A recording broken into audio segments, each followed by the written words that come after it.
Hello po. Isang magandang umaga po sa inyong lahat. Ngayon po ay um, 2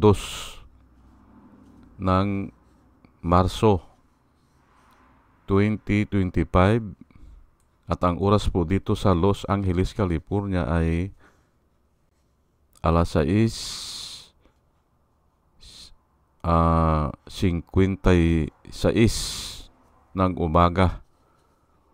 Araw po ngayon ng linggo at nais ko po mag-vlog mga kababayan, mga minamahal, patungkol dito sa yung si Mark Villar, tahimik eh.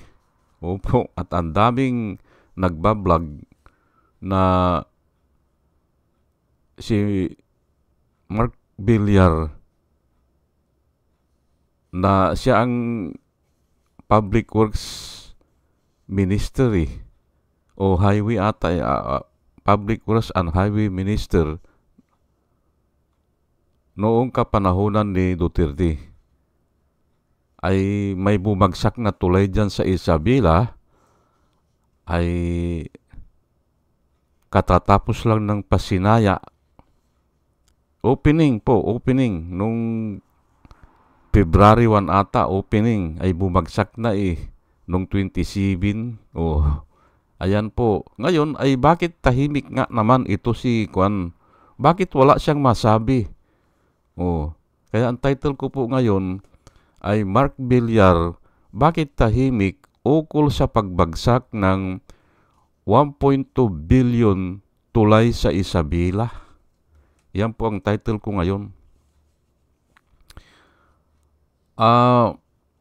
Tama naman ang mga sinasabi ng mga tao. Bakit wala tayong naririnig sa kanya? Ay siguro 6 na taon din yan na nagsilbi ng ministro ni Duterte. Ay yan, nakakabingi ang katahimikan niya. Wala siyang masabi. Opo, bakit bumagsak yung tulay? Anong nangyari? Ngayon po ay mga kababayan, ay kasi nag-search na rin ako Yan pala ay na-approve yung project o ang proposal dyan ay 2014, panahon pa po ni Noynoy Aquino. Pero nasimulan pala yan, yung talagang paggawa dyan, although na binadgetan na siguro yan, pero nai-award na, pwede naman po ganun May budget na, nai-award na, pero hindi pa sinisimulan. Ay nasimulan pala talaga yan 2017, panahon po ni Duterte. Doon talaga nag-umpisa yung construction. Ngayon, yung mga tao ay, ayan, nakasulat po dyan, 2019, yung mga tao dyan sa Isabela ay nilalakad na nila na buksan na 2019. Bakit ngayon lang binuksan sa 2025? Ayan siguro ang dahilan dyan. Hinintay muna na makaalis yung mga tao, yung mga involved dyan, katulad ni Mark Villar, ay simple, ay kwan na siya senador na siya Si Duterte ay hindi na presidente, hinintay muna siguro. Yan ang nakikita ko po dyan. Opo, para hindi wala sa kanila ang sisi, pero sila ang under sa rehimen nila ginawa yan. Opo.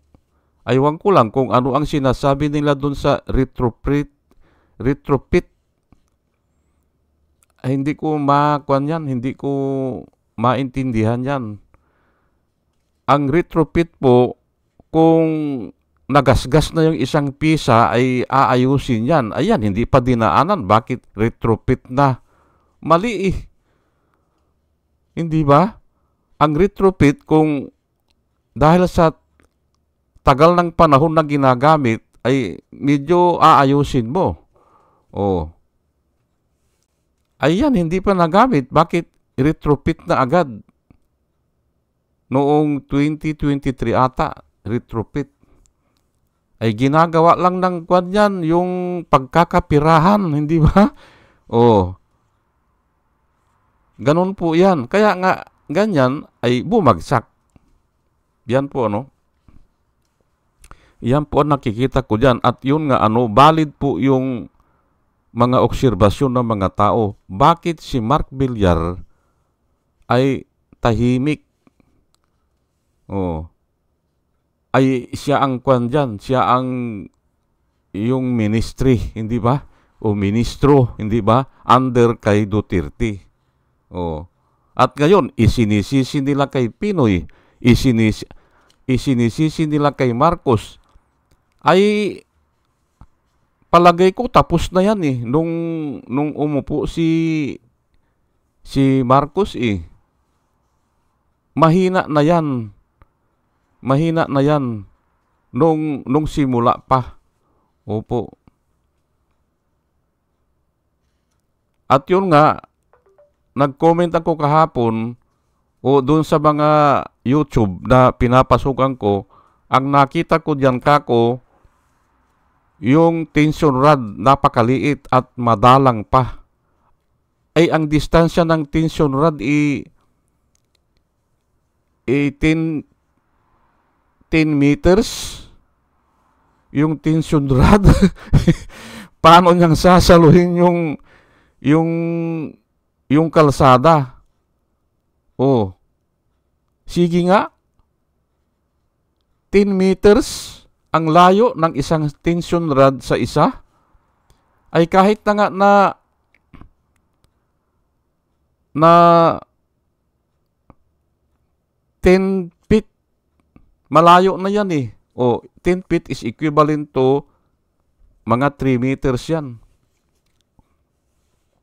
Kahit na nga 3 meters, yung layo ng mga tension rod, yung po, yung nakikita nyo dyan na kwan, yung vertical, yung po ang nagdadala nung bridge. Ang nagdadala ng buong bridge ay yung arko. Doon kumukuha yan ng puwersa, doon sa arko.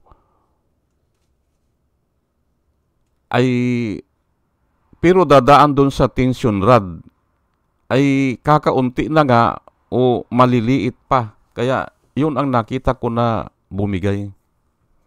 Yung tension rod. Opo. Ay walang natin kung anong klaseng tension rod yun. O kable ba yun? Pero kahit na kable, madalang pa rin yun. Madalang. Opo. Yan po ang nakita ko dyan. Ngayon ay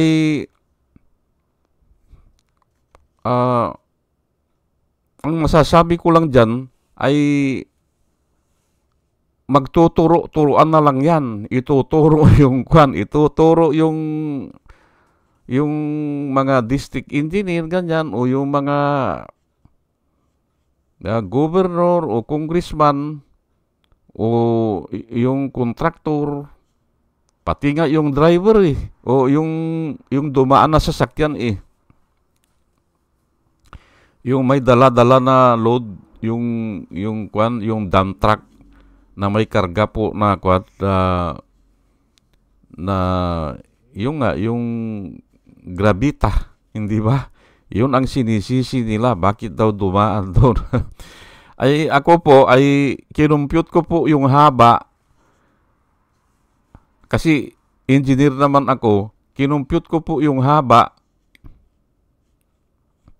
na ang span ay 60 meters.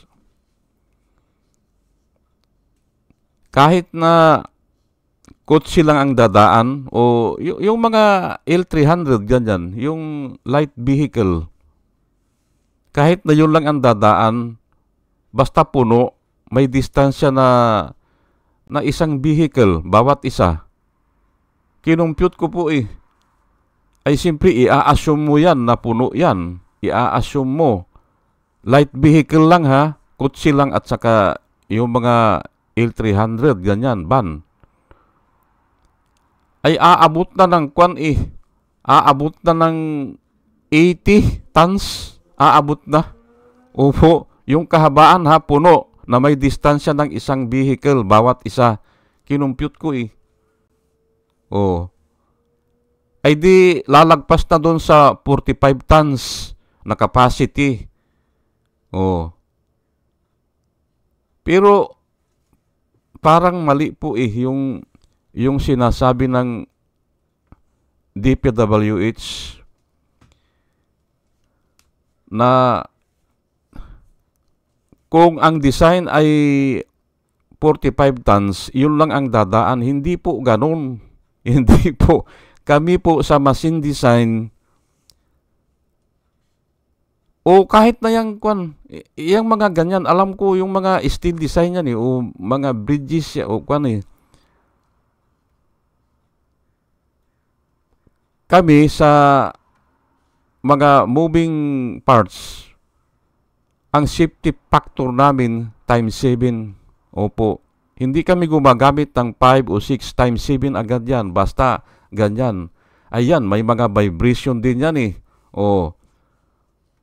may mga din yan. Yung wind factor na pwede siyang pagalawin. Ay, kung 45 po ang ang capacity bago maputol. Hindi. Ganito kasi maglalagay ka ng safety factor na ipagpalagay mo na 5. So, times 5. Dapat ang pwede nilang dalhin dyan ay nasa mga 240 tons. Yan po. Ganun po yan. Hindi yung kahit mag-compute kayo hindi uubra yun. Yung 45 tons. Opo.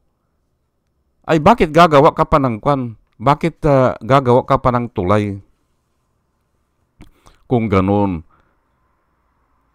Yun lang yung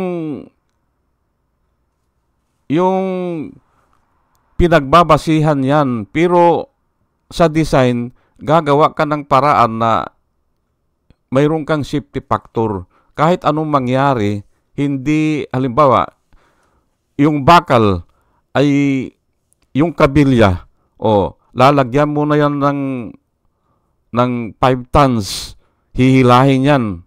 Hihilahin po, bago maputol. Yun ang gagamitin mo sa design. Pero mayroon kang safety factor na times 5. Para lalakihan mo yung bakal. Ganun po yan. Para dadaan man yung times 5 nung ultimate stress niya, ay hindi siya mapuputol kasi lalakihan mo yung bakal. Ganun po yan. Pero bago po ako magpatuloy ay hayaan nyo muna na batiin ko po muna itong mga subscriber po natin. Salamat po sa inyong lahat. Pusikat, Doris May, Antonino, si Ronel, si Ibi Compio, Joey Valenzuela. Salamat po sa inyong lahat. Third, pangatlo, User NB, Parot, Pabs Naranja, Romel Solier, Padua Lloyd Trabier, Andres Senario, Juna Canao, Rosana Kawili, Bir Orozco, Ernie Caliago, Christine Joranas, Digna Umali, Julie Antan, Jose Labier Niabot, Andy Gimpaw, User GH, RC Guillermo, Joseph Angelo, Mayra Medina, Rafael Aquilato, Mayit Hinsyo, Dio Yanong, Bilya Lagueño, Mr. Yang Toy, Emilita Roa, Monica Dongsaw, Richard Jamura, User Kiki, User XQ, Nelson Nukop, Salvacion Akisar, Sinaida San Andres, Joey Chavez, Ramon Junior Rojas, Hael Villarreal, Rose Jack, Jack Norme, Arnel Araujo, Vicente Tablati, Sweet Potato, Coco Guid, Orly Nunez, Estrella Rumbano, Arian Mendoza, Nieves Olaviris, Aldrin Impalmado, Malaya Mendoza, Rolando Dordas, Mir Cabrera, Rolando Oliver Mamon ng Lapas Iloilo, Ana Marie Aldisimo, Eli Casli, Maria Rivera, Marudaan, Manuel Diwa, Arvin Silot, Mila Kuamag, Chicken Farmers TV, Online Picolio, Trico Mo Obriak, Concepcion Barsi, at saka si Bobby P. Salamat po sa inyong lahat. At ito naman po ang mga vloggers na nire-recommenda ko po sa inyo na ating panoorin at subaybayan at suportahan. Ito po sila, si Michael Apasible Bulletin, Attorney Insurrecto, Bunyog Pagkakaisa, Vlogcaster Armandin, Engineer Tuto Kaosing, Aling Marie, Mr. Sa Totoo Lang To. Ito pala si Mr. Sa Totoo Lang To. Ngayon, mayroon siyang vlog na maganda. Yung isang attorney, CPA at saka IT expert, taga Isabela, ay kumakandidato ng Vice Mayor, ay tinanong niya yung election commissioner doon sa nila, paano tayo makakasigurado na walang dayaan? Ay ipinaliwanag niya, ito ang dayaan. Ayun, pakinggan nyo po. Ang suggestion niya ngayon, pinakinggan ko kanina halos 1 oras . Ang suggestion niya ngayon ay huwag mo nang ikokonekta yung vote counting machine sa internet, sabi niya. Kasi pwedeng mahack yan, sabi niya. Pag nabilang na, pag na-print na, may mga kopya na lahat, pwede nang ikonekta sa server at ipadala na yung resulta. Tama naman yung sinasabi niya. Pero ang sabi ni George Irwin Garcia, ay ipapadisbar siya, tatanggalin ang CPA lawyer po at IT expert. At hindi lang po yan, nagtrabaho pa talaga siya sa ng IT. Yan ang trabaho niya, yung tinitingnan ang nanghahak. Kaya alam niya, buong mundo po alam niya. Ngayon ay mali si mali si George Irwin Garcia kasi nga, alam nyo po, pag ganito sa amin sa engineering, hindi naman na tinitingnan ang lisensya dyan, pag ganyan ang edad. Opo, ang tinitingnan yan, yung experience. Opo. Ngayon, ang lisensya lang ay dyan sa yung attorney. Yan lang yan. Kasi nga, kung hindi ka lisensyado ay walang kukuha sa'yo kasi nga bawal ka. Pero sa mga engineering po, ang tinitingnan po experience. Opo. Isishare ko lang sa inyo, pero panoorin nyo po yun, at baka sa ibang araw, gagawa din ako ng dyan. Yan ay katulong na ng TN Trio na pinapaliwanag na talagang yan dayaan talaga. Hindi ba? Hindi nyo ba nahalata? Pati yung mga pinabili lang ng suka, kumakandidato na ngayon. Kasi nga, yan ang pag-asa nila madaling dayain ang eleksyon. Kasi nga, ay isang IT expert lang o 3 sila pwede na At yung sinasabi pa niya, ihahak. Sabi niya. Pero ako, hindi yan ang ko Ang nilalakad ko dito, yung ginawa nila. Kaya nanalo si Marcos at saka si Sara Duterte, 31 million at saka 32 million. Ay ang nagpadala ng boto kasi hindi hinak yun hindi hinak. Ang nagpadala ng boto ay yung computer doon sa doon sa Comelec Ayun naman ang official Although na ino-honor din itong PPCRB, honor po yan Pero kung may discrepancy dyan, ang masusunod, yung sa doon sa, ang laki nga ng discrepancy Ang laki. At 1 hour, di ba? At 8:02 ng gabi, ang bilang na ng PPCRB ay nasa 20 million. Ang bilang lang na nabibilang ng Comelec server ay nasa 12 million. Adi, may ginagawa dyan, hindi ba? May ginagawa yung gabi ng eleksyon at 8:02. Ayun nga, ang nagpadala ng boto, 51% ng boto ng buong Pilipinas, 51% po niyan, ang nagpadala lang ay isang machine na local pa o nakakabit lang sa kwan po, doon sa Comelec server, nakakabit doon. Yun ang nagpadala ng boto. Paano mananalo dyan ang mga oposisyon? Hindi ba? Pero ito ngayon, ipinapaliwanag ng IT expert, pwedeng i-hack.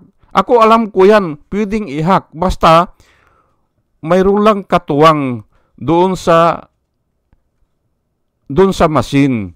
Pwedeng i-hack yan talaga. May katuwang. Pwede. Kahit na walang katuwang, pwede, pero matatagalan. Kaya nga ang sabi niya, huwag mo nang ikabit. Huwag mo nang ikabit. Kasi habang nakakabit ka, mapapag-aralan nila yan. Makukuha nila. Naiintindihan ko yan. Opo, naiintindihan ko yan. Kaya nga ngayon, yung hacking, trabaho na yan. Yun po, pakinggan nyo po yung dinidiscuss ni Mr. Sa totoo lang to.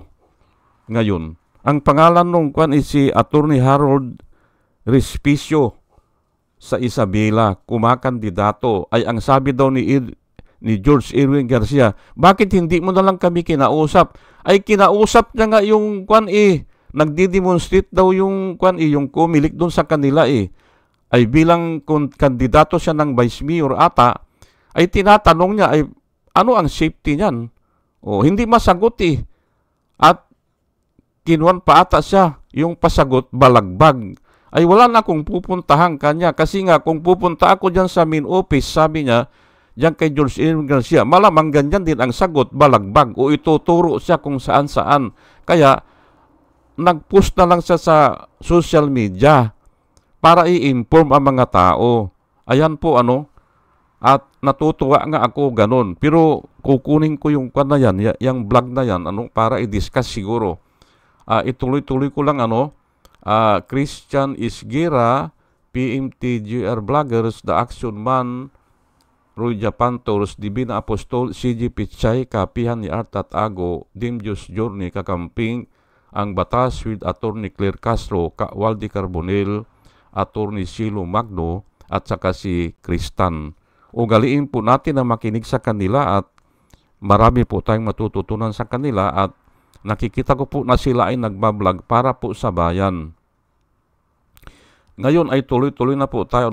Ang dinidiscuss ko po dito ay ito si Mark Villar ay tahimik patungkol dyan sa bumagsak na 1.2 billion tulay sa Isabela. Ngayon, ito po ang gusto kong ipaliwanag sa inyo. Yang ginawa ni Duterte, mali yan. Na mag-a-assign siya ng isang ministro na hindi able. Opo. Hindi able yang ganyan Hindi ba? Hindi siya civil engineer Bakit i-a-assign niya dyan? Hindi ba? Yan po ang mali dyan.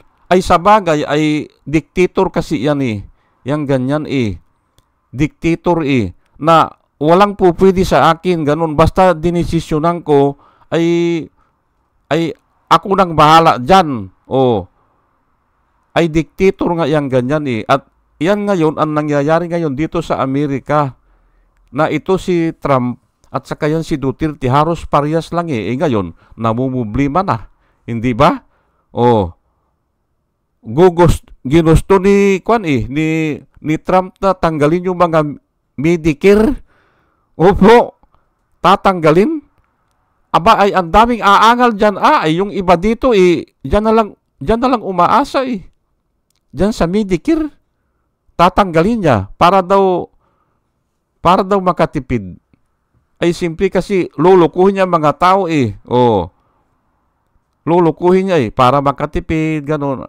Sige. At ang sabi pa niya noon na in-example ko lang po na yung mga dictator ay talagang ganyan kasi ang sabi pa niya noon, nasasayang lang daw ang pera ng Amerika dyan sa pundo na nilalaan dyan sa Europe, yung NATO. Ay sabi ko ay kailangan yan. Kasi ang NATO ay nagtutulong-tulong yan eh. Ang sabi ko doon sa yung kadebate ko dito, pumupunta kasi ako sa mga dito sa mga tindahan ng mga Pilipino, nakikipagdebate ako eh. Ang sabi ko, hindi kayo kako nakaranas ng gira eh sa Middle East. Hindi nyo alam yan kako. Pero ako, naranasan ko yan nung pinasukan ang Kuwait. Halos gusto nila ding pumasok ang Iraqi sa Saudi Arabia. Pero hindi nakapasok kasi binantayan ng 76 Airborne Division ng Air Force ng Amerika kako. Binantayan yan. Yung border. Binantayan. Mga basuka lang ang dala ng mga 76 Airborne. Basuka lang, ikukontra nila sa mga sinubukang pumasok kako yan eh. Yung mga tangke ng galing ng Kuwait, ay isang gabi lang nila kinuha ang Kuwait eh. Isang gabi. Kinabukasan ay wala na ang Kuwait. Ngayon, gusto nilang pumasok sa Saudi Arabia. Hindi sila nakapasok kasi nga ay Aramco po yan eh. Ang Aramco ay ari ng Amerika yan eh. Ay hindi sila papasukin talaga doon ah. Ganun po yan. Hindi nyo kako alam yan. Kaya ang gawa po ng NATO ay para i-secure yung mga asset ng mga American company. Ganun yan. Halimbawa, yung Caltex, hindi ba? Ayan. Poprotektahan nila yan. Ganun yan. Dyan sa atin, dyan sa Palawan, hindi ba? Ang dyan, Chevron ata ari din ng Amerika yan eh. Ay aywan ko lang kung binili na ata ni yung China, ay pwede nang aalis ang Amerika dyan. Kasi wala na silang puprotektahan eh. Kung binili na yung Chevron, bininta na ata sa sa China eh. Yung bata ni Duterte. Ganun po yan. Ngayon, ay yun nga dictator yan eh. Mga dictator ganyan eh. Basta mag-decide sila, yun na yun. Kahit na mali. Opo, pero mali talaga yan. Bakit ka mag-a-assign ng isang tao na hindi able? Kaya nga tahimik siya ngayon eh. Hindi ba? Ay anong gagawin yan? Ay mangungurap lang yan eh. Kasi nga hindi niya alam eh. Bakit yung mga pinagawa nung mga unang panahon o nung mga 1960, 1970, buhay pa hanggang ngayon, nadadaanan pa. Kasi nga ang mga gumawa niyan ay talaga yung mga competent, mga lisensyado, mga placer, mga cum laude na mga civil engineer. At hindi lang yan, structural pa. Structural engineer. Nagmamasteral pa yan. Inuulit pa yung mga subject na kinuha nila. Opo, para sigurado. Hindi ba? At nakikipag-alyansa sila sa ibang bansa. Kasi mga structural eh. Magkakakilala yan eh. Bakit ko alam yan? Ay, kumuha din ako ng masteral po sa TUP eh. At gagawa ka ng thesis. Kaya hindi ko nagawa. Kailangan ang advisor mo ay galing ng Amerika na professional electrical engineer. Ay paano kang yan, hindi ba? Kasi nga, binibuild up nila ang mga association. Ganun po yan. Kailangan graduate ng Amerika o graduate ng UP ang ganun. Paano kang lulusot? Ganun po yan, Ngayon ay ito nga,